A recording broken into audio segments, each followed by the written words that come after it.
Hello मेरे दोस्तों, स्वागत है आप सभी का आपके अपने YouTube channel SS study material पर। और आज यहाँ पर बात करेंगे बीबीएमके यूनिवर्सिटी का, जिनका सेशन 23 से 27, जिनका एग्जाम अभी सेमेस्टर 2 वालों का होने वाला है। तो ये आपका ज्योग्राफी मेजर 2 पेपर का क्वेश्चन है। ठीक है, सिलेबस का वीडियो डाला हुआ है, जाके सिलेबस में देख सकते हैं। तो उससे सिलेबस से ये क्वेश्चन बनाया गया है। ठीक है, ऐसा क्वेश्चन कई बार एग्जाम में पूछा गया है, तो हो सकता है आपके एग्जाम में भी ये आए। ठीक है, जैसा कि आपको पता है कि आप लोग का एग्ज़ाम जो 19 तारीख से होने वाला है, तो ज़्यादा टाइम अब बचा नहीं है तैयारी के लिए। तो आज से ही आप लोग तैयारी कीजिए। तैयारी करने के लिए क्या है कि इस चैनल को आप लोग सब्सक्राइब कर लीजिए, और साथ ही अपने दोस्तों तक भी इस वीडियो को शेयर कीजिए, ज़्यादा से ज़्यादा शेयर कीजिए अपने दोस्तों को, ताकि वे लोग भी अच्छे से तैयारी कर सके। ठीक है, और वीडियो अच्छा लगे तो वीडियो को लाइक कीजिएगा। तो आज हम लोग पढ़ने वाले हैं बीबीएमके यूनिवर्सिटी का ज्योग्राफी मेजर 2 पेपर का एक बहुत ही इंपॉर्टेंट क्वेश्चन को। ठीक है, समझेंगे हम लोग। पृथ्वी की उत्पत्ति से संबंधित बिग बैंग सिद्धांत का वर्णन करें। ठीक है, इस क्वेश्चन को आज हम लोग समझेंगे। दोस्तों, क्वेश्चन और आंसर को समझने से पहले सबसे पहले एक बैकग्राउंड के रूप में हम लोग इसको समझेंगे कि बोला क्या जा रहा है। ठीक है, क्वेश्चन की मांग क्या है, और क्वेश्चन के अनुसार ही हम लोग को क्या है, आंसर को लिखना है। ठीक है, तो सबसे पहले इसको बैकग्राउंड में समझ लेते हैं कि हुआ क्या था। बोला जा रहा है कि पृथ्वी की उत्पत्ति से संबंधित बिग बैंग सिद्धांत का वर्णन करें। तो जो पृथ्वी का उत्पत्ति लगभग 4 अरब साल पहले हुआ था, और उससे आज के डेट से 13.7 मतलब लगभग 14 अरब वर्ष पहले जो है कि ये जो एक विस्फोट हुआ था, उसी के अध्ययन को हम लोग बिग बैंग सिद्धांत के नाम से आज जानते हैं। ठीक है, जो लगभग 14 अरब वर्ष पहले हुआ था। तो ये जो पृथ्वी का उत्पत्ति हुआ है लगभग 4 अरब वर्ष पहले, तो जो पृथ्वी है वो आपका सौर मंडल का ही एक भाग है। ठीक है, तो जैसे पृथ्वी का उत्पत्ति हुआ होगा, उसी तरह से सौर मंडल का भी उत्पत्ति हुआ होगा। तो किस तरह से इसको लिखना है, उसी को आज हम लोग यहाँ पर जानेंगे। और बिग बैंग आपका थ्योरी है, वो किसने दिया था, कब लिखा था, और इसमें हुआ क्या था, वो सब को आज हम लोग जानेंगे। सबसे पहले आप लोग चैनल को तुरंत सब्सक्राइब कर लीजिए और वीडियो को पूरा देखिए, तभी आपको समझ में आएगा। और दोस्तों को जितना हो सके उतना शेयर कीजिए। ठीक है, तो चलिए आंसर को समझते हैं। लिखा है कि पृथ्वी की उत्पत्ति एक बहुत ही रहस्यमय विषय है। पृथ्वी कब, कहाँ और कैसे उत्पन्न हुई, इसका सही उत्तर आज तक कोई नहीं दे पाया है। पृथ्वी का जो उत्पत्ति है वो रहस्यमय विषय है। ठीक है, पृथ्वी कब, कहाँ और कैसे उत्पन्न हुआ, इसका जो सही उत्तर है वो अभी तक कोई नहीं दे पाया है। आगे लिखा है कि प्राचीन काल में धार्मिक परिकल्पनाओं द्वारा पृथ्वी की उत्पत्ति के संबंध में दिए गए ज्ञान को विज्ञान नहीं मानता। प्राचीन काल में क्या क्या है कि जो धार्मिक परिकल्पना है उसके द्वारा इसके बारे में बताया गया था, लेकिन आज का जो विज्ञान है वो उस चीज़ को नहीं मानता है। ठीक है, आगे लिखा है कि आधुनिक विज्ञान में भी इतनी उन्नति नहीं कर पाया है कि पृथ्वी की उत्पत्ति के बारे में संतोषजनक परिकल्पना प्रस्तुत कर सके।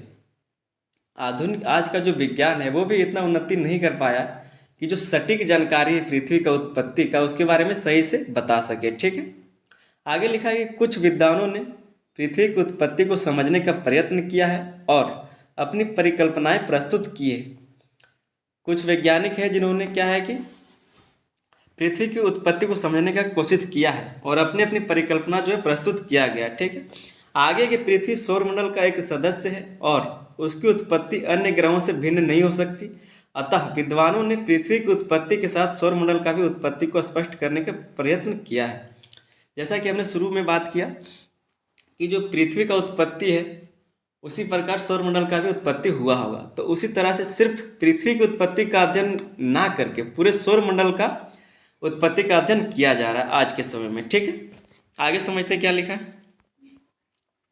आगे इसी में है कि नवीन परिकल्पनाओं और सिद्धांतों में निम्नलिखित विद्वानों के सिद्धांत प्रमुख हैं। ठीक है, पृथ्वी का जो उत्पत्ति है उसमें कई विद्वानों ने अपनी अपनी जो परिकल्पना है उसको प्रस्तुत किया है। उसमें से कुछ जो विद्वान हैं उनकी जो परिकल्पना है उसका हमने यहाँ पर लिखा हुआ है, उसको समझेंगे। सबसे पहला जो वो वफन की परिकल्पना है। ठीक है, ये एक वैज्ञानिक थे जिन्होंने बताया है कि कैसे पृथ्वी की उत्पत्ति हुआ है। फिर दूसरे में है इमानुएल कांट की वायव्य की राशि परिकल्पना। ये जो इन्होंने 1755 में, ठीक है, ये सारे जितने हैं इन्होंने लगभग 1800 ईस्वी में क्या है कि अपनी अपनी परिकल्पना जो दिया था। ठीक है, आगे है तीसरा में लाप्लास की निहारिका परिकल्पना, ये भी पृथ्वी की उत्पत्ति से संबंधित है। आगे चौथा नंबर चैम्बलिन तथा मोल्टन की ग्रहाणु परिकल्पना। पांचवा है जीन्स और जेफरी की ज्वारीय परिकल्पना। छठा है होयल तथा लिटिलटन की नवतारा परिकल्पना। यहाँ पर 6 आपको नाम दिख रहा है जिन्होंने अपनी अपनी परिकल्पना पृथ्वी की उत्पत्ति से संबंध में दिया हुआ है, ठीक है। अगर आप लोग इसका डिटेल चाहते तो कमेंट में बताएं, डिटेल्स में आपको बता दिया जाएगा, ठीक है। तो चलिए आगे समझते हैं। आगे लिखा है बिग बैंग सिद्धांत। अब जो बिग बैंग थ्योरी था उसको हम लोग समझेंगे, ठीक है।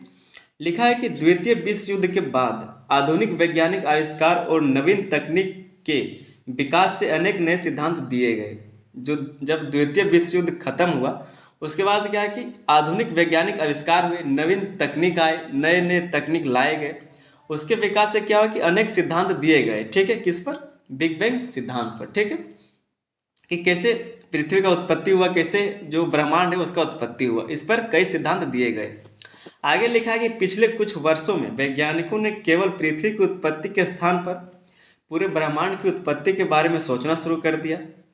बिग बैंग सिद्धांत, जिसे विस्तारित ब्रह्मांड परिकल्पना भी कहते हैं, बिग बैंग सिद्धांत जो है इसे क्या बोलते हैं? विस्तारित ब्रह्मांड परिकल्पना भी कहा जाता है, ठीक है। आगे लिखा है कि बिग बैंग एक आधुनिकतम परिकल्पना है। यहाँ पर थोड़ा सा गलती हो गया, ये आधुनिकतम होगा, ठीक है। लिखा है कि बिग बैंग एक आधुनिकतम परिकल्पना है जो ब्रह्मांड की उत्पत्ति को वैज्ञानिक आधार पर स्पष्ट करता है।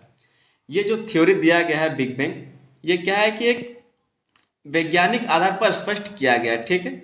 इसे सटीक पहले जानकारी नहीं दिया गया था, तो आज के समय में ये सबसे सटीक माना जाता है। आगे लिखा है कि इस परिकल्पना से पहले वैज्ञानिक यह मानते थे कि ब्रह्मांड का कोई आदि और अंत नहीं है और यह अनंत है। आज से पहले जो बिग बैंग थ्योरी था, इससे पहले लोग क्या मानते थे वैज्ञानिक कि जो ब्रह्मांड है उसका ना ही कोई आदि है और ना ही अंत है। लेकिन जब ये थ्योरी लाया गया बिग बैंग, उसके बाद वैज्ञानिक जो है ये मानते हैं कि जो ब्रह्मांड है उसका आरंभ था, ठीक है, ये अनंत नहीं है।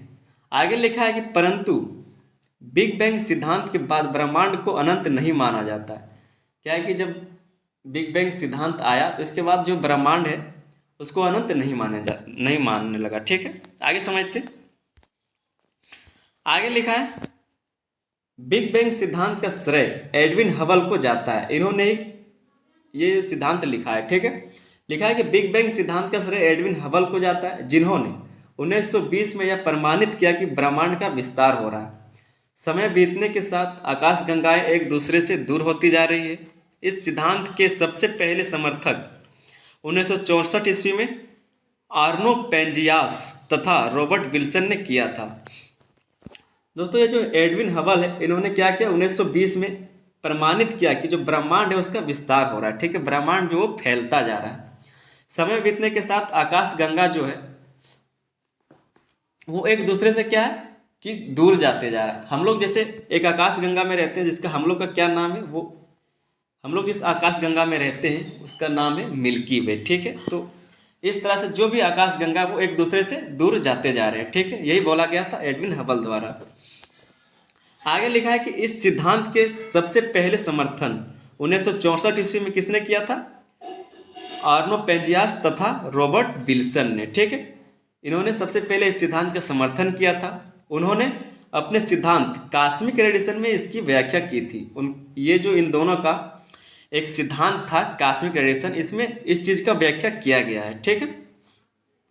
इसके बाद लिखा है कि बिग बैंग सिद्धांत के अनुसार कुछ पॉइंट्स दिए हुए हैं, उसको हम लोग समझेंगे, ठीक है। कि बिग बैंग सिद्धांत के अनुसार क्या हुआ था और कैसे इसका विस्तार हुआ। सबसे पहला पॉइंट क्या है उसको समझेंगे। लिखा है कि समस्त ब्रह्मांड का पदार्थ एक छोटे गोलक पर केंद्रित था, जिसे एक एकाकी परमाणु का नाम दिया गया। ब्रह्मांड जो है वो पहले एक गोले पर सीमित हुआ था, ठीक है, मतलब सीमित था। उसके बाद क्या हुआ कि जिसे एकाकी परमाणु नाम दिया गया, उसे क्या नाम दिया गया था? एकाकी परमाणु। फिर दूसरा में लिखा है कि जिसमें न्यूनतम आयतन, अनंत तापमान एवं घनत्व कम था। जिसमें क्या था कि जो आयतन जो है वो बहुत कम था और तापमान जो है वो बहुत ज़्यादा था, ठीक है। आगे लिखा है आज से 13.7 अरब वर्ष पहले इसमें अचानक विस्फोट हुआ और ब्रह्मांड का विस्तार हुआ। आज से जो है लगभग 14 वर्ष पहले, 13.7 अरब वर्ष पहले, मतलब लगभग 14 अरब वर्ष पहले क्या हुआ कि जो एकाकी परमाणु था उसमें विस्फोट हुआ, जिससे क्या है कि ब्रह्मांड का विस्तार हुआ। ठीक है। इसमें दूसरा पॉइंट है कि बिग बैंग के बाद 1 सेकंड से भी कम समय में बृहद विस्तार हुआ, फिर विस्तार धीमी पड़ गई। जब ये विस्फोट हुआ था, बिग बैंग जिसको बोला जाता है, जब ये विस्फोट हुआ तो इससे 1 सेकंड से भी कम समय में क्या हुआ कि जो बृहद विस्तार हुआ, जितना फैलना था ब्रह्मांड को उतना फैल गया। इसके बाद क्या हुआ कि विस्तार जो वो धीमी पड़ गया। ठीक है, वो धीमा हो गया। अगला पॉइंट है कि विस्फोट के बाद क्वार्क, लेफ्टॉन और फोटोन गर्म द्रव्य बन चुका था। कुछ गर्म जो द्रव्य है वो बन चुके थे, जैसे क्वार्क, लेफ्टॉन और फोटोन। ठीक है। लगभग 2 सेकंड से भी कम समय पर क्वार्क मिलकर प्रोटॉन और न्यूट्रॉन बनाने लगे। लगभग 2 सेकंड, किताब में इसका लिखा हुआ कि 1.43 सेकंड। ठीक है, किताब की भाषा में, लेकिन यहाँ पर हम लिखें 2 सेकंड से भी कम समय पर, आपकी सहूलियत के लिए। तो लिखा है कि 2 सेकंड से भी कम समय पर क्वार्क मिलकर प्रोटॉन और न्यूट्रॉन बनाने लगे और ब्रह्मांड अब कुछ ठंडा हो चुका था। जब इनका क्या है कि प्रोटॉन और न्यूट्रॉन बनने लगे तो ब्रह्मांड जो है तब तक ठंडा हो चुका था थोड़ा बहुत। उसके बाद हाइड्रोजन, हीलियम आदि के अस्तित्व का आरंभ होने लगा था और अन्य भौतिक तत्व बनने लगे थे। जब ब्रह्मांड ठंडा हुआ तो हीलियम और जो है हाइड्रोजन जैसे गैस यहाँ पर बने, जो अस्तित्व में आने लगे। और उसके बाद क्या हुआ कि जो घास है, पेड़ पौधे, वो कुछ छोटे छोटे शैवाल, ये सब कुछ उगने लगे थे। ठीक है, आगे समझते हैं क्या लिखा है। इसके बाद है कि विस्फोट के 3 मिनट बाद पहले परमाणु का निर्माण हुआ। विस्फोट का जब 3 मिनट समय हुआ उसके बाद क्या है कि पहले परमाणु का निर्माण हुआ। ठीक है, लिखा है कि बिग बैंग के 3 लाख वर्षों के दौरान तापमान 4500 डिग्री सेल्सियस तक गिर गया। जब बिग बैंग थ्योरी, जब बिग बैंग सिद्धांत हुआ था, जो मतलब जब विस्फोट हुआ था गोलक में, उसी को तो बिग बैंग बोलते हैं। तो जब वो विस्फोट हुआ था उसके 3 लाख वर्षों के दौरान क्या है कि 4500 डिग्री सेल्सियस तक जो है तापमान गिर गया और परमाणु पदार्थ का निर्माण हुआ, जिससे क्या हुआ कि परमाणु पदार्थ का निर्माण होने लगा। ठीक है। अब ये जो सिद्धांत दिया गया था, बिग बैंग सिद्धांत, जो क्या कि हबल के द्वारा दिया गया था, एडविन हबल के द्वारा, तो इसके पक्ष में जो वैज्ञानिक थे उनके द्वारा कुछ पॉइंट दिया हुआ है और जो इनके पक्ष में नहीं थे उनके द्वारा कुछ आलोचना दिया गया। ठीक है, तो हम लोग उसको समझेंगे। यहाँ पर लिखा है कि इसके पक्ष में प्रमाण, ये जो विस्फोट है, बिग बैंग सिद्धांत है, इसके जो पक्ष में सिद्धांत है वो इस प्रकार से दिया हुआ है। ठीक है, क्या लिखा है कि इस सिद्धांत से यह पता चलता है कि ब्रह्मांड का आरंभ था।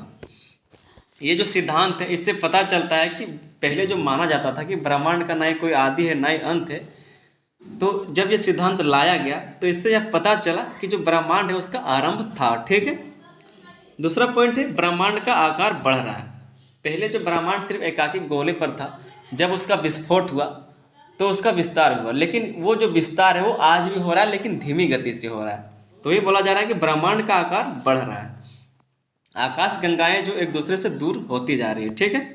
तीसरा पॉइंट लिखा है कि इसके अनुसार प्रारंभ में ब्रह्मांड बहुत गर्म था।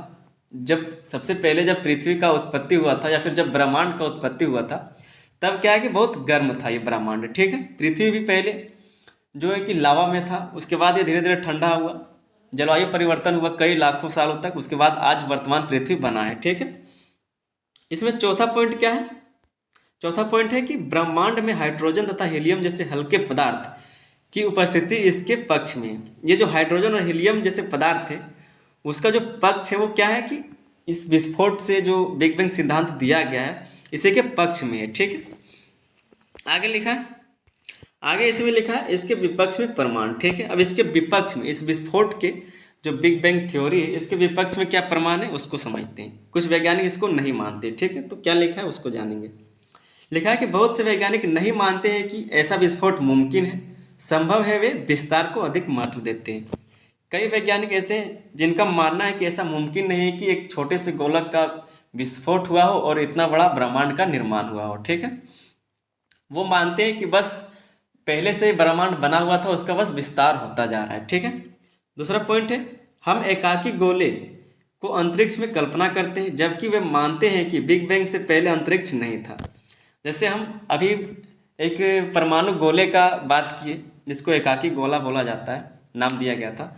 उसको हम लोग कल्पना करते हैं कि वो अंतरिक्ष में होगा, आसमान में होगा, ठीक है। लेकिन कई वैज्ञानिक ऐसे हैं जिनका मानना है कि वे जो बिग बैंग सिद्धांत था उससे पहले आसमान था ही नहीं, उससे पहले अंतरिक्ष नहीं था। तो वो ये जो एकाकी गोला है उसको उसको मतलब कल्पना नहीं कर पाते हैं, ठीक है, इसका मानते ही नहीं इस सब बात को। तो वही बोला जा रहा है कि हम एकाकी गोले को अंतरिक्ष में कल्पना करते हैं, जबकि वे मानते हैं कि बिग बैंग से पहले अंतरिक्ष नहीं था। तो दोस्तों ये आपका बिग बैंग का थ्योरी था, पृथ्वी की उत्पत्ति से संबंधित बिग बैंग सिद्धांत का वर्णन करें, ये आपका क्वेश्चन था जो आज पूरा हुआ। इसी तरह से आपका 1 या 2 दिन में पूरा ज्योग्राफी मेजर 2 खत्म हो जाएगा। तो आप लोग चैनल को सब्सक्राइब कीजिए और अपने दोस्तों वीडियो को बहुत शेयर कीजिए, ठीक है, जितना हो सके शेयर कीजिए ताकि वे लोग भी अच्छे से तैयारी कर सकें। और सेमेस्टर क्या बोलते हैं, जब आपका मेजर 3 का प्रैक्टिकल एग्जाम होगा तब इसी चैनल से आपका तैयारी किया जाएगा। तो आप लोग चैनल को सब्सक्राइब करके रखिए, आगे भी ये बहुत काम आने वाला है, ठीक है। तो मिलते हैं अगले वीडियो में, तब तक के लिए धन्यवाद, जय हिंद।